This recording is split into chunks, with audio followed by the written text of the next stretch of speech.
Yo, YouTube, what's up with your boy? Sports and Fitness Rants. I'm back, guys. Click that like button. Subscribe to my channel. What's up, guys? Welcome back, man. Got a great video for you guys today, man. Welcome back. Thank you, guys, for all the love, for subscribing, everything, guys. I appreciate that, the comments, everything, man. I want to thank you guys as usual. And in this video, we're going to talk briefly about how Michael Jordan dealt with the hecklers in the crowd when he played in the NBA. The hecklers, guys, right? We're going to talk about that. Once again, you guys know what to do. Hit the play button, turn that volume all the way up, guys. Listen to my voice, listen to the information I got to tell you guys. And let's roll. So yes, guys, the hecklers, right? In NBA history, there have been hecklers, right? There's always been hecklers, people in the crowd that will talk trash to players, that will say things to players. And when we think about Michael Jordan, how he dealt with the hecklers, it was great, man. It was classic, right? Michael Jordan would make these people feel stupid. He would use that against them. He would use as fuel. And why am I talking about this, guys? Because these days, over the last, 5 years or so, these guys in the NBA have become so sensitive now. You know, they can't take any kind of criticism from the media, and they can't take any kind of heckling from the crowd, man. These people say anything. These guys are getting upset. Now, listen, we don't know what's always being said at these games to these players. We don't know. I'm sure these people have saying some grimy things. I'm sure there's some racial things being said, and there's some, personal attacks on their families and things. It doesn't matter, though, guys. It doesn't matter. When I was growing up, guys, there was a saying, and it's kind of went out the window. No one says it anymore. But there was a saying when I was a kid growing up that was always said to kids. Sticks and stones may break my bones, but words will never hurt me. That was a saying that I grew up routinely hearing from adults, always being said to kids. Sticks and stones may break my bones, but words will never hurt me. And the premise is great. But for some reason now we can't say that now. Right? And what does that mean? That no matter what people say to you, it cannot hurt you. They're words. Now, do words hurt? Yes, they hurt when you let them hurt you. When you let that bother you, that's when words affect you. You have to let it bother you. You have to let it inside. So that's what that saying goes. And when I was a kid growing up, that's what the adults would always say. Don't worry about what Johnny is saying to you or this person is saying to you, because it can't hurt you. They're just words. It's not sticks and stones.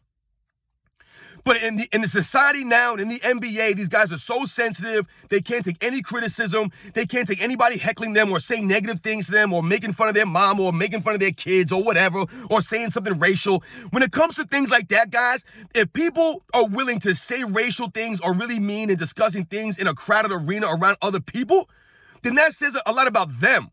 That's on them. And if people around them hear them say that and they don't check them, then that's on those other people too. That's on them.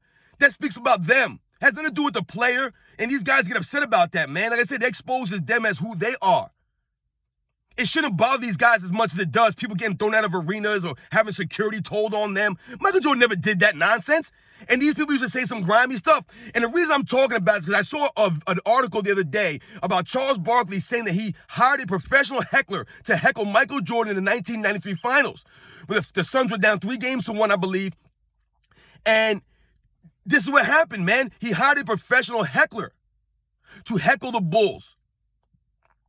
To heckle Michael Jordan specifically, to get under his skin so they could try to maybe win the series. But we know that would never work against Michael Jordan, because Michael Jordan never allowed the hecklers, the people saying things in the crowd, to affect his game on the court. He never took it personally. What he would do is he would use it as fire and fuel to destroy their team. And then point at them, right? And then make them feel stupid. See what you did? I just destroyed your team because of you, and you're going to sit there and watch me do this.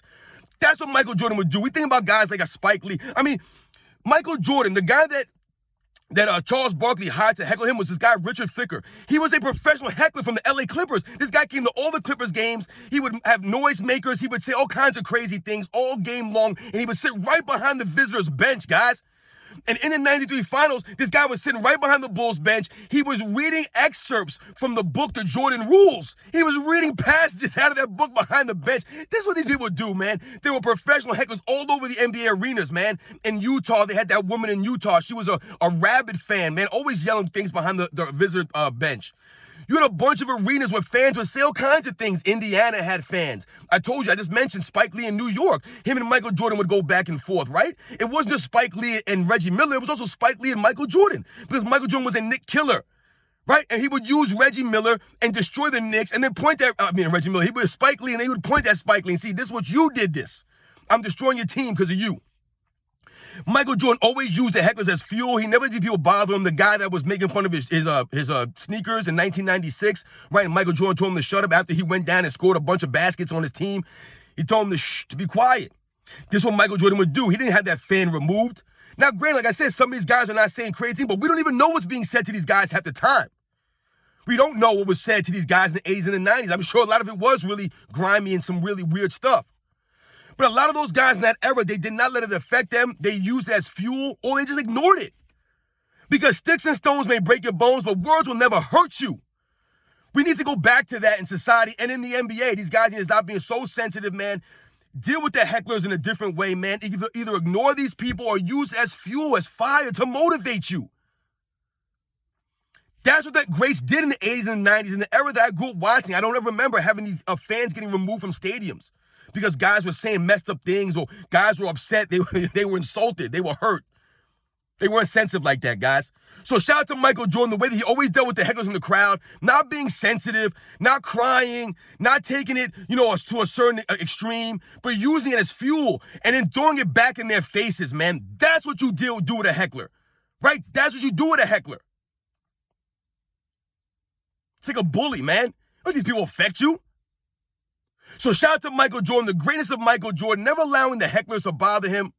People talking trash to him in the stands, right, in the crowd, never letting it affect him. Using it, right? The competitive mind of Michael Jordan. I mean, a lot of times these people should have known better to heckle Michael Jordan because it did not work. It didn't work.